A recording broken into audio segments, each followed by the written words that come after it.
नमस्कार, मैं विक्रम और आप देख रहे हैं जर्नलिस्ट यूपी लाइव न्यूज। देश दुनिया की तमाम बड़ी खबरों को देखने के लिए हमारे चैनल को तुरंत सब्सक्राइब करें और कमेंट बॉक्स में अपनी अमूल्य राय जरूर दें। आइए आपको दिखाते हैं इस वक्त की सबसे बड़ी खबर। मंत्री मत्स्य विभाग उत्तर प्रदेश की अध्यक्षता में 3 सितंबर 2024 को एक अहम प्रेस कॉन्फ्रेंस का आयोजन किया गया, जिसमें सघन मत्स्य पालन हेतु इरिगेशन सिस्टम की स्थापना योजना का भव्य शुभारंभ हुआ। राज्य सरकार की महत्वाकांक्षी योजना महिला सशक्तिकरण के अंतर्गत मत्स्य विभाग में प्रथम बार केवल महिला मत्स्य पालकों को अनुदान दिया जाने हेतु योजना को क्रियान्वित किया गया। मत्स्य पालकों को सघन मत्स्य पालन की ओर आकर्षित करते हुए ऑक्सीकरण संयंत्रों एरेटर के उपयोग में मत्स्य उत्पादकता में समुचित वृद्धि हेतु तालाब की मत्स्य उत्पादन क्षमता बढ़ाने हुए उनकी आर्थिक स्थिति सुदृढ़ करने के उद्देश्य के साथ साथ प्रदेश के मत्स्य उत्पादन के स्तर में वृद्धि तथा मत्स्य उपभोक्ताओं को ताजी मछलियां प्रचुर मात्रा में स्थानीय सुलभता के दृष्टिगत यह परियोजना लागू की गई है, जिसमें मत्स्य पालन और जलीय कृषि एक महत्वपूर्ण आर्थिक गतिविधि है, जिसमें राज्य में ताजे जल संसाधनों के स्थायी संचयन की व्यापक संभावना है। वर्तमान में राज्य तालाबों और टैंकों के रूप में मछली पालन के लिए उपयुक्त कुल जल में से 4.96 लाख हेक्टेयर की ही उपयोग कर रहे हैं। इन सब को लेकर कैबिनेट मंत्री संजय निषाद ने एक अहम प्रेस कॉन्फ्रेंस भी की। आइए आपको सुनाते हैं। बनाने में आप सब मीडिया बंधुओं, पत्रकार बंधुओं, छायाकारों सबका मैं हार्दिक स्वागत अभिनंदन करता हूं।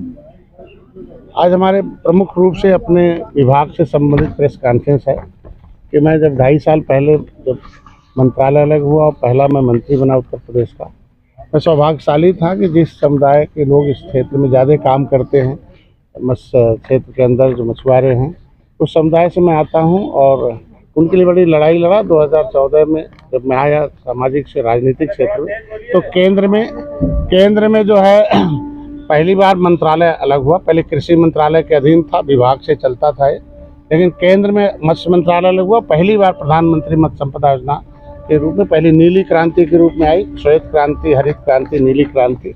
तो जल पर आधारित क्रांति के लिए जितने भी थे उसमें मत्स्य क्षेत्र आगे आया। फिर बाद में प्रधानमंत्री मत्स्य संपदा योजना के रूप में इसे विकसित किया गया।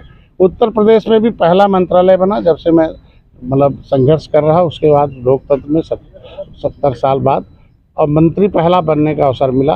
तो पहले उत्तर प्रदेश में ट्रेडिशनल सिस्टम से मत्स्य का उत्पादन होता था और पोखरे पर आधारित थे। एक परंपरा लोगों की थी, मछली पालन अगर करना है तो नेट पर लोग सोचते तो थे, कहीं सुन लिया कि नहीं, हर क्षेत्रों में जितने भी अब तक के व्यवसाय हैं, सब व्यवसायों के जो प्रगति है, जो उसका ग्रोथ रेट है, इनकम रेट है, वो 5 से 7% है। लेकिन मत्स्य विभाग को अभी देखा गया कि 20 से 25% इसका ग्रोथ रेट है। तो इसके वजह से इस क्षेत्र में ज़्यादा काम करने वाले आते थे, लेकिन उनको एक सोच रहती थी कि जब हमारे पास खेत बहुत होगा, पोखरे होंगे, पानी बहुत होगा, बिजली होगा, तभी हम मत्स्य पालन कर सकते हैं। लेकिन उस परंपरा को आगे बढ़ाते हुए कि नई टेक्नोलॉजी जो विश्व स्तर की थी कि अब आप दरवाजे पर भी मछली पालन कर सकते हैं, बिना पोखरे खोदे टैंक में कर सकते हैं। आप नई टेक्नोलॉजी आ गई बायोफ्लॉक का, कि उसके अंदर हम एक जो है कृत्रिम जीव होता है। बायोफ्लॉक का मतलब कि ऐसा बैक्टीरिया है कि जो मछली जो है, भाई हर जीव होता था मछली का, वो अमोनिया होता था, कार्बन डाइऑक्साइड अधिक होता था, तो उसके वजह से मछलियाँ मर जाती थी और ग्रोथ भी कम होता था। लेकिन एक वैसा बैक्टीरिया है जिसको हम उसमें डाल दें एक निश्चित टेम्परेचर में, निश्चित सिस्टम से, तो वो क्या है कि उसके जो कचड़े हैं उसको, जो उसका वेस्ट प्रोडक्ट है, खा जाता है बैक्टीरिया, और फिर वो जो पानी और वो जो अपना दूसरा प्रोटीन बनाता है वो फिर मछली के लिए काम आता है। मतलब कम भोजन देकर ज़्यादा ग्रोथ मछली का किया जा सकता है। और एक ही पोखरे में अब कई तरह की मछली पाली जा सकती है, ऊपर रहने वाली, बीच में रहने वाली, नीचे रहने वाली, घास खाने वाली। तो ऐसे में मतलब हम 3 गुना 4 गुना ज़्यादा प्रोडक्शन कर रहे हैं। और उसका नतीजा कि इनलैंड फिशरीज के क्षेत्र में उत्तर प्रदेश को सर्वोत्तम प्रदेश का खिताब पिछले बार मिला था। अभी इस साल तैयारी चल रही है कि हम फिर निगम है, फेडरेशन है, उसको भी तेज कर रहे हैं। तो इसमें हम लोग आगे बढ़ रहे हैं। तो आज के दिन में मुख्य रूप से हमारे पास था कि तमाम कई टेक्नोलॉजी के रूप है उसको प्रचार में जाना चाहिए। जैसे बायोफ्लॉक है हमारे यहाँ, और मेरे वहाँ जो है किसी जो था कि इसमें फीड मिल लगा सकते हैं। हमारे यहाँ बर्फ़ का है, जाल का है, नेट का है। फिर आजकल दिन में एक बड़े पोखरे जहाँ पानी सूख जाते थे, अब उसमें हम लोग टारपलिन डाल इसका जितना लेवल है करें। और हम लोग कोशिश कर रहे हैं कि जो समितियां हैं उसमें समितियों में हम लोग उसके लिए उनके बैलेंस शीट के आधार पर देने जा रहे हैं। तीसरा बात ये करना था कि एक बहुत पहले एक कोर्ट का ऑर्डर हुआ था कि विकसित और अविकसित तालाब थे, इसमें पता चला वो गलती से विकसित का ही रेट अविकसित वालों को भी लग गया था। तब मैं अभी बातचीत चल रही है हमारे राजस्व विभाग से कि अविकसित तालाबों का रेट अलग हो जाए और विकसित तालाबों का रेट अलग हो जाए। पहले था कि समितियों को कम देना पड़ता था, इंडिविजुअल को अधिक देना पड़ता था। वो किसी त्रुटि बस उल्टा हो गया कि समिति को अधिक देना पड़ रहा है, इंडिविजुअल का कम होना। उसके लिए भी हम प्रयास कर रहे हैं कि जल्दी से हो जाए। प्रमुख रूप से आज आप लोगों को धन्यवाद देना था कि आपके सहयोग से मत्स्य विभाग को हमें पहचान दिलाने में अच्छा हुआ। और मैं यहाँ खुद अपनी इस ग्राउंड में टेक्नोलॉजी जो चल रही है, ये नई टेक्नोलॉजी जो है हाईटेक का, कि जो घर पर अपने दरवाजे पर, बगल में, पड़ोस में, खाली जगह पर कहीं भी मौका मिले, जो अपने घर में बेरोजगार हों, मैं चाहता हूँ एक मॉडल मैं यहाँ खड़ा करूँगा। आज मैंने डीडी लखनऊ को बुलवाया था, उसका PPR तैयार करा रहा हूँ। हमको लगता है 1 महीना लगेगा। 1 महीने के अंदर मैं ये सब जो नई टेक्नोलॉजी का जितना भी काम है इसको मैं यहाँ प्रोजेक्ट कर दूँगा, और उसको देख कर लोग कम से कम खुद उनके अंदर प्रोत्साहन आएगा, मोटिवेट होंगे, इंस्पायर्ड होंगे कि मैं भी पाल सकता हूँ, इसमें बहुत कठिन नहीं है, एक थोड़ी टेक्नोलॉजी है, बिजली है, इतना कम जगह में है, और प्रोडक्शन वहाँ लिखा रहेगा। हम लोग यहाँ एक प्रोजेक्टर भी लगाएंगे कि जिस भी योजना के बारे में जानना चाहता है वो आराम से जान लेगा। और हम लोग अभी इसको टेक्नोलॉजी से मत्स्य मित्र हमारा पोर्टल है उसको हम स्टार्ट कर रहे हैं, और मत्स्य मित्र के पोर्टल पर उनकी समस्या जो है हम लोग उसको सुनेंगे, और हर एक जो अलग अलग तरीके की मछली पालने का अलग अलग प्रोजेक्ट है, अलग अलअलग जो तरीका है, उसमें जो विकसित किसान हैं जो हमारे, उनके उसके वीडियो जो उनके तौर तरीके कैसे उनका प्रैक्टिकल हैं, वो मत्स्य पर हम लोग उदाहरण पहले हम लोग क्या था कि और हमारे यहाँ सारा कुछ DBT के माध्यम से है। एक निषाद राज बोट योजना है, और उसमें हम लोग गरीबों को जो BPL हैं या अंत्योदय हैं, सबसे कमज़ोर जिसके पास कुछ नहीं है, प्राथमिकता उसे हम लोग दे रहे हैं। और उसमें 40% है, 40% सब्सिडी हमारी है, लगभग 67। उस नाव में हम लोग चाहते हैं कि वह हर साल पहले 2 करोड़ था, अभी कितना है, अभी 5 करोड़ हो गया है, उसमें हम दौड़ रहे हैं। मुख्यमंत्री संपदा योजना में पहले भी कम था, अभी 10 करोड़ हो गया है। तो पहले 2 करोड़ था, 5 करोड़ हो गया, जो 5 करोड़ था वो 10 करोड़ हो गया है। तो अब हम लोग आगे बढ़ रहे हैं, और ये क्लियरेटर कर। तो प्रमुख रूप से 2 हमारी योजनाएं थी। एक तो समितियों का जो 22 तारीख से है कि बहुत उद्देशीय और बहुत समिति बन सकती है क्षेत्र में, कार्य क्षेत्र में अधिक से अधिक बनाएं और लोग लें। दूसरा था कि एरेटर हमारा नया है, उसको और 1 हफ्ते के लिए बढ़ा दिया गया है। और प्रधानमंत्री मत्स्य संपदा योजना के भी पैसे अब रिलीज हो रहे हैं, आप मतलब स्वीकृति मिल गई है, तो नई फिर से प्रधानमंत्री मत्स्य संपदा योजना फिर से खुलेगी जल्दी पोर्टल। तो उसके लिए लोग तैयारी करने की, कागज़ क्या चाहिए उसके लिए हमारे पास कागज़ क्या, और हम लोगों के कहने पर जो अभी जो अमृत सरोवर बने थे उसमें भी अब आ गया कि उसमें भी मछली पालन होगा। ऐसे मतलब बुंदेलखंड के क्षेत्रों में शहरों में पानी की कमी है, वहाँ हमारे यहाँ जो है RS सिस्टम है, एक ही बार पानी को डाला जाए, बार बार उसको फिल्टर करके रिसर्कुलेट कर लिया जाए। अभी एक जो है एक्वाफोनिक प्लांट की खेती आ गई कि हम मछली से जो कचरे पानी पैदा होगा उसमें अमोनिया अधिक होता है, उसको बगल में हम कोई भी खेती कर सकते हैं, सब्जी की है चाहे फूल की है, कुछ भी कर सकते हैं, मतलब उसी पानी को हम मतलब पौधे में उपयोग कर सकते हैं, दोनों में लोग खाद उधर चला जाएगा। ऐसे में हम नई विधि आई है जो उसमें करने के बाद मुख्यमंत्री संपदा योजना में हमारे पास मुख्यमंत्री जी ने व्यवस्था दिया कि जो मत्स्य पालक को दिल्ली से जो प्रधानमंत्री मत्स्य संपदा योजना में जो हमारे यहाँ लगभग 30 परियोजनाएं हैं, 30 परियोजनाओं में हमारे यहाँ रंगीन मछली का भी है, केज कल्चर भी है, कि बड़े बड़े जलाशय हुआ करते थे उसमें मछली मारने में पालने में बड़ी दिक्कत होती थी, तो तैरता हुआ जलाशय अब प्लास्टिक का है, उसको सड़क बन जाती है, उसमें जाल नेट आ जाते हैं और उसको दिया जा रहा है। और अभी हम लोग सोनभद्र और ललितपुर में और जो सिद्धार्थनगर में 3 जगह कम से कम हम लोगों ने केज कल्चर करवाया है और उसमें ढेर सारे कम से कम 1000 के आसपास केज कल्चर। और हमारे यहाँ एक उत्तर प्रदेश मछुआ कल्याण कोष में माता सुकेता, जो भगवान श्री रामचंद्र के आदि बाल सखा जो निषाद राज थे, उनकी माता का नाम माता सुकेता था, उनके नाम से एक परियोजना हम लोगों ने जारी की, जिसमें हम लोगों ने लगभग 4.5 करोड़ रुपए का हम लोग उसमें केज कल्चर के लिए व्यवस्था दी है। उसमें शिक्षा के लिए इनको दिया जा रहा है। अभी हो गया कि इनके बच्चे जो है पढ़ रहे हैं मछुआरों के, तो उनकी फीस में सहायता दे सकते हैं। और जो कोचिंग करना चाहता है मेधावी छात्र, वो कुछ भी डॉक्टर इंजीनियर बनना चाहता है या अधिकारी बनना चाहता है, कुछ भी तरीके से उसकी कोचिंग करना चाहता है, तो अच्छे कोचिंग में पढ़े और उसको वो हमारी सहायता के तहत। चिकित्सा सहायता के लिए है, उनकी लड़की की शादी के लिए है। चिकित्सा सहायता में जो मत्स्य पालक ऐसे हैं जो उनके पास आयुष्मान भारत कार्ड नहीं है, ऐसे वो कहीं भी इलाज करा लें और अपना बिल वाउचर ठीक से रखें, अच्छे डॉक्टरों के यहाँ इलाज कराएं। और वो उनमें रोग दिया गया 15-20 है, एक सिस्टम लगभग मतलब 16 रोग के आसपास है। उसमें उतने रोगों का इलाज एकदम उनको जाके कहीं करा सकते हैं अच्छे डॉक्टर से।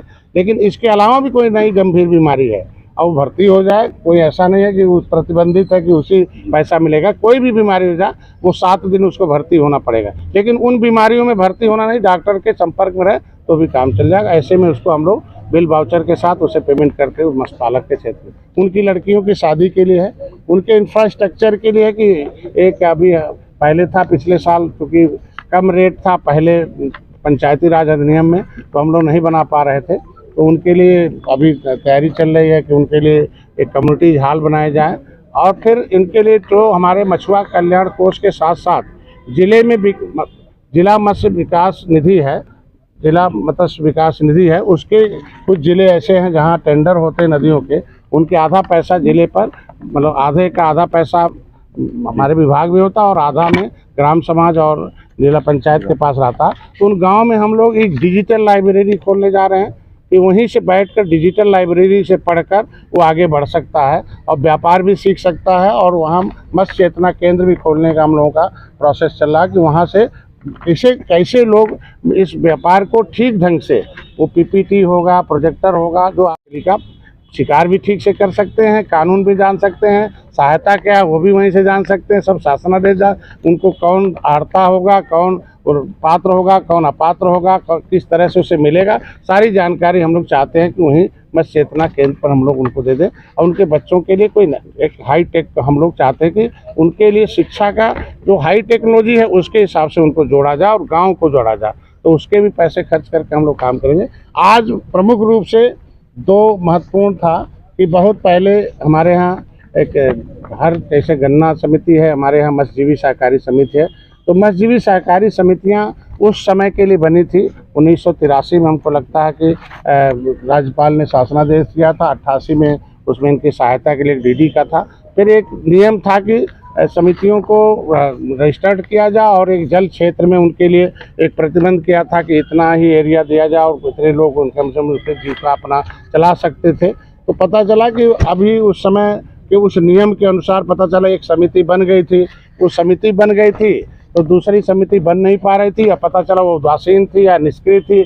अब कंपटीशन न होने के नाते वो अपने हिसाब से करता था, तो जब कंपटीशन होता है तो थोड़ा अधिक उसमें अच्छे विकास हो जाते हैं। तो अभी उसमें हम लोगों ने नया बदलाव किया समितियों में कि एक जल क्षेत्र में कई लोग भी समिति बना सकते हैं और एक बहुउद्देशीय समिति है कि खाली मछली ही नहीं पालेगा, मछली ही नहीं मारेगा बेचेगा, बल्कि मछली के क्षेत्र में जो भी इक्विपमेंट होगा, जो ट्रांसपोर्टेशन होगा, चाहे वो फिश फीड मिल होगा, चाहे जो भी उसके मछली से संबंधित व्यापार है वो अब सब कर सकता है। लेकिन मछली के लिए तो अपने ही क्षेत्र में लेगा, लेकिन व्यापार वो पूरे कहीं भी भर के कर सकता है। और नदियों में पहले क्या था कि नदियां जो थी पहले, तो कुछ ऐसे लोग माफिया थे जो 100-100 किलोमीटर ले लेते थे, कमज़ोर निषाद को पकड़ लेते थे, उसके सहारे वो टेंडर ले लिया, पता चला कि छोटे छोटे टुकड़े में फिर बेचते थे और पता चला फिर उनका शोषण होता था। तो लेकिन पिछले अभी हमारे विभाग ने बहुत मेहनत किया तो उसमें आ गया, एक नियम बना दिया, एक जलनीरा हमने एक नई पॉलिसी लाई। तो बड़ी जो नदियाँ थी, गंगा, जमुना है, बेतवा है, घाघरा है, इसमें 5 किलोमीटर पर समिति बन जाएगी और हर 5 किलोमीटर पर बहुत कई समितियां बनेगी। पहले के कानून के मुताबिक वो समिति एक ही बन सकती थी, फिर वही था कि एक ही समिति हो जाती, फिर नहीं विकसित होता। तो अभी 22 तारीख को हमारे टीम ने, हमारे डायरेक्टर बैठे हुए हैं, मानी जी हमारे यहाँ डिप्टी डायरेक्टर हमारे पुनीत सिंह जी हैं, वहाँ के हमारे हेडक्वार्टर से ये बहुत टीम लगाई और टीम में जो आवश्यक हो सकता है 22 तारीख को बहुत मेहनत किया। तो एक नई एक शासनादेश जारी हुआ कि उस 5 किलोमीटर पर कई समितियां बनेगी और कई समितियों में मिलकर वो अपना मछली पालन कर सकते हैं और हर 5 किलोमीटर पर बनना टारगेट दे दिया गया। और उसके बाद जो जल क्षेत्र था, पोखरे या बड़े बड़े जलाशय थे, वहाँ भी उनको बनने का तो एक नया बड़ा आयाम हुआ कि जो बहुत 30 सालों से हमको लगता है कि 1983 का वो नियम था, उसके बाद से पहली बार उसको देखा गया और परखा गया। परखने के बाद आज के दिन में उसको नया नियम बनाया गया, जिससे कि कई समितियां एक क्षेत्र में रजिस्टर्ड हों और मिलके उसका एक कितने हैं 27 लोग हैं, 27 लोगों का एक समूह बना लें और बहुउद्देशीय समिति गठित कर लें। और उसके लिए हम लोग ऑनलाइन कर रहे हैं और कि टाइम है, पहले उसमें एक महीने पर बैठक करने के बाद तीसरे बार हमारे विभाग को बुला लें, उसके अध्यक्षता में बैठक करें, एक अध्यक्ष बना लें। और हमारे यहाँ जो समिति में सचिव हुआ करता था पहले, तो कोई हो जाया करता था, तो पता चला वो लेखा जोखा ठीक से नहीं कर पाता था, न समझ पाता था। तो अभी उसके लिए हम लोग अर्हता रखें कि इंटर पास हो कम से कम और पढ़ा लिखा रहेगा तो कम से कम उसका विकास करेगा। तो ऐसे में हम लोगों समितियों का एक नया शासनादेश जारी किया है। अभी हम लोग शासनादेश आपको दे देंगे 22 तारीख को। तो इसी के वजह की पूरे के पूरे अब ज़्यादातर लोग समितियां बना लें और समिति बनाकर लोग समूह में विकास करें। तीसरा, हमारे यहाँ महिलाओं के सशक्तिकरण के लिए मछुआ कल्याण कोष में तो हमने केज कल्चर दिया ही था और महिलाओं के लिए हमारे यहाँ 60% सब्सिडी है प्रधानमंत्री मत्स्य संपदा योजना में। लेकिन फिर अभी एक हमारे उत्तर प्रदेश की एक स्कीम आई कि एक एरेटर है कि जो महिला पट्टे धारक होगी गाँव में, जो महिलाएं जो पट्टे होंगे, तो नई एक टेक्नोलॉजी है कि मछली जो थी वो रात में या बहुत गर्मी होने से या फिर ऑक्सीजन कम होने से मछली मर जाती थी। उसके लिए एक मशीन है जिसके पास वो है, हम उसको दे रहे हैं 75,000 की है। कितने परसेंट उसमें 50% उसका हम सब्सिडी दे रहे हैं, 50% सब्सिडी दे रहे हैं। 75,000 की मशीन है, वो मशीन लगा लेगी तो महिला हो तो उसको पानी उड़ेगा और उसमें उसके बाद वो ऑक्सीजन का लेवल बढ़ेगा तो मछली भी बढ़ेगी और प्लस मछली मरने की संभावना भी खत्म हो जाएगी और स्वस्थ मछली पैदा होगी। तो महिलाओं के लिए वो एरेटर का सिस्टम अभी चल रहा था, तो उसको एक हफ्ते और बढ़ा दिया गया है और अधिक से अधिक लोग उसे भर लें। जो महिला पट्टे धारक है उनको महिलाओं के लिए है। लेकिन समितियों में मैं चाहूँगा कि महिलाओं को आगे करें, महिलाओं के नाम समितियाँ होंगी, महिला सदस्य उसमें अगर हैं 50% अधिक, तो जो प्रधानमंत्री मत्स्य संपदा योजना है उसमें 60% सब्सिडी है।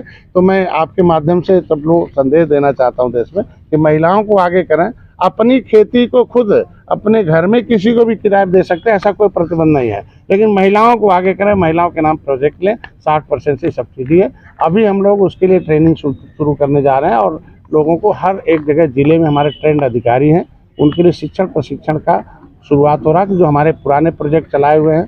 और जब पहले शुरुआत में हम जब 2.5 साल पहले आए तो पता चला कि योजना तो 2014 से चल रही थी, मतलब 19 से चल रही थी, 19, 20, 21 सब बहुत धीमे गति से थी। लेकिन आने के बाद अभी अपडेट हो गया, पुराने जितने भी 2-3 साल के पेंडिंग प्रोजेक्ट थे लगभग वो सब स्टार्ट हो चुके हैं, बड़े प्रोजेक्ट छोड़कर सब कार्यरत हो गए हैं। अब पिछला जो है इस साल हम लोग पूरा करके अब नया फिर पोर्टल खोलने जा रहे हैं और नए पोर्टल में मैं उम्मीद रखता हूं कि सभी लोग आएँ और इस माफियाओं को ख़त्म करने के लिए जो सबसे बड़ी सफलता वो 22 तारीख का हम लोगों ने जो शासनादेश जारी किया कि वो सामान्य नागरिक भी अपने छोटे छोटे हर 5 किलोमीटर समिति बना ले और बड़े नदियों में और छोटी नदियों में 8 किलोमीटर का, तो 8 किलोमीटर पर कर सकता है। जैसे राप्ती है, हमारी जो है रोहिणी है और छोटे नदियाँ जो घूमती है, ऐसे में 8 किलोमीटर पर बनेगी।